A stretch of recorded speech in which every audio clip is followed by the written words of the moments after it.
Ang sulat mula sa kabilang mundo.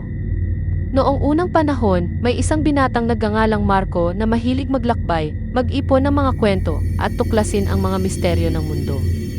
Palagi siyang naghahanap ng kakaibang karanasan na magbibigay sa kanya ng kasiyahan at adrenaline. Isang araw, habang naglalakad sa isang palengke sa isang liblib na bayan sa probinsya, nakatanggap siya ng isang liham na walang nakasulat na pangalan o address. Ang tanging nakasulat lang ay isang pabulong na mensahe. Kung nais mong malaman ang totoong kahulugan ng takot, sundan mo ang aking paanyaya. Ngunit maghanda ka dahil hindi na magiging katulad ng dati ang iyong buhay. Napailing si Marco sa nakitang sulat, ngunit may isang di maipaliwanag na puwersa ang nagtulak sa kanya na sundan ito. Ang liham ay may nakasulat na isang eksaktong lokasyon, isang lumang bahay na nasa dulo ng isang makitid na daan sa gitna ng isang madilim na kagubatan. Kinabukasan, bitbit ang kanyang bag at isang flashlight, nagsimula siyang maglakad papunta sa lugar na nakasaad sa sulat. Pagdating niya sa bahay, isang lumang, matandang estruktura na gawa sa kahoy at bato. Napansin niya ang mga sirang bintana, mabagsik na pader na puno ng mga galos at mga lumang bulok na kahoy. Ang bahay ay tila isang haunted house na matagal nang nakalugmok sa kadiliman. Sa kanyang pagpasok, naramdaman niya ang malamig na hangin na sumalubong sa kanya, na animoy sumisigaw mula sa kawalan. Ang ilaw ng flashlight ay naglalaro sa mga dingding na puno ng mga lumang larawan at lumang mga nakasulat na papel na tila nagsasalita sa isang matandang kwento na hindi pa naubos. Sa gitna ng bahay ay isang lumang mesa na may nakasabit na lumang kandila at isang maliit na kahon na puno ng mga lumang gamit. Sa isang sulok, may nakalagay na isang lumang papel na may nakasulat na mga salita, tuklasin ang lihim na nakatago dito. Habang binabasa ni Marco ang sulat, unti-unting bumaba ang kanyang tingin at napansin niya ang isang maliit na kwaderno na nakalagay sa tabi niya. Binuklat niya ito at nagsimulang magbasa, at dito nagsimula ang isang nakakakilabot na kwento. Ang kwento ni Elena. Sa kwaderno, nailarawan ang buhay ni Elena, isang batang babae na nakatira sa bahay na iyon noong dekada 1920. Siya ay isang mahihirap na anak ng isang mangingisdang naglalakad sa dagat araw-araw, at isang ina na palaging abala sa paghahanap buhay upang mapakain ang kanilang pamilya. Sa mga pahina, nakikita ang mga larawan niya, mga alaala na puno ng takot, paghihintay, at isang lihim na nakakubli sa ilalim ng kanilang bahay. Pinakamatindi sa lahat ay ang kwento ng isang ritual na ginawa ni Elena upang mapanatili ang kanilang kaligtasan mula sa mga multo at masasamang espiritu na nagmumulto sa kanilang bahay. Ngunit sa isang di inaasahang araw, isang sakuna ang nangyari. Isang gabi, may isang malakas na lindol na yumanig sa buong bayan, at kasama nito ang isang malakas na ingay na nanggaling sa ilalim ng bahay. Nabuksan ang isang lihim na pintuan sa ilalim ng sahig, at sa loob nito ay isang madilim na silid na puno ng mga kababalaghan. Ang mga espiritu ay nagsimulang bumaba mula sa kawalan, at nagsimula nilang ipakita ang kanilang galit, mga multo na umiiyak, naglalakad sa paligid, at nagsasabi ng mga salitang hindi maintindihan.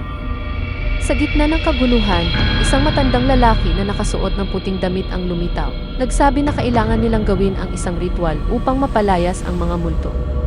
Ngunit, sa isang hindi inaasahang pagkakataon, isang malaking ritual ang naganap, isang seremonya na nag-udyok sa mga espiritu na bumalik sa kanilang mundo. Ngunit sa halip, sila ay natrap sa bahay na iyon, hindi na makalabas.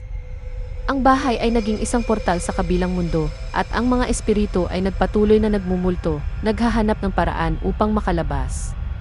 Ang karanasan ni Marco. Sa paglalakbay niya sa bahay, nagsimula nang maramdaman ni Marco ang kakaibang pagbabago sa paligid.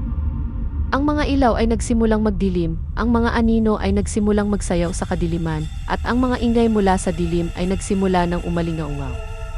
Ang mga anino ay nagsimulang magpakita sa kanyang harapan, mga taong nakasuot ng lumang damit, mga kababaihang nag-iiyak, at mga batang naglalaro na may mga matang puno ng takot. Biglang, isang malamig na hangin ang sumalubong sa kanya, at isang boses na parang nagmumula sa kawalan ang nagsalita, "Ikaw na ang susunod na magdadala ng aming kaluluwa." Naramdaman niya ang mga mata na nakatingin sa kanya, kahit walang nakakikita.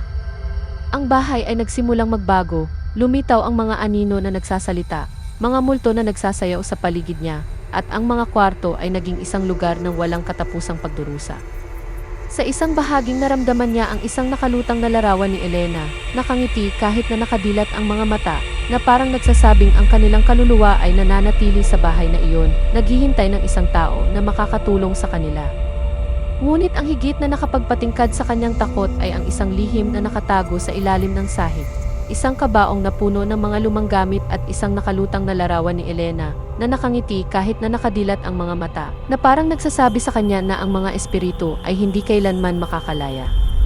Sa kabila ng lahat, isang huling mensahe ang lumabas mula sa dilim: ikaw ang magiging susi sa aming kalayaan. Ngunit mag-ingat dahil ang bawat hakbang ay may kapalit.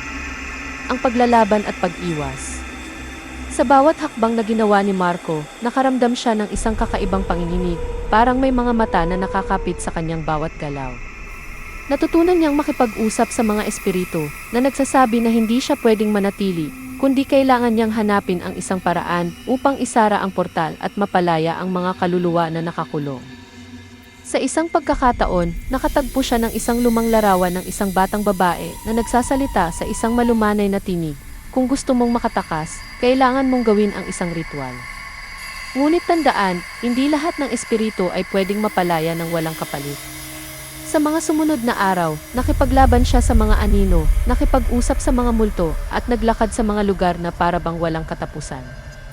Ang bahay ay nagsimulang magbago pa, nagkaroon ng mga lumang alaala, mga larawan ng mga taong nagsisigaw, at mga aninong naghahanap ng hustisya.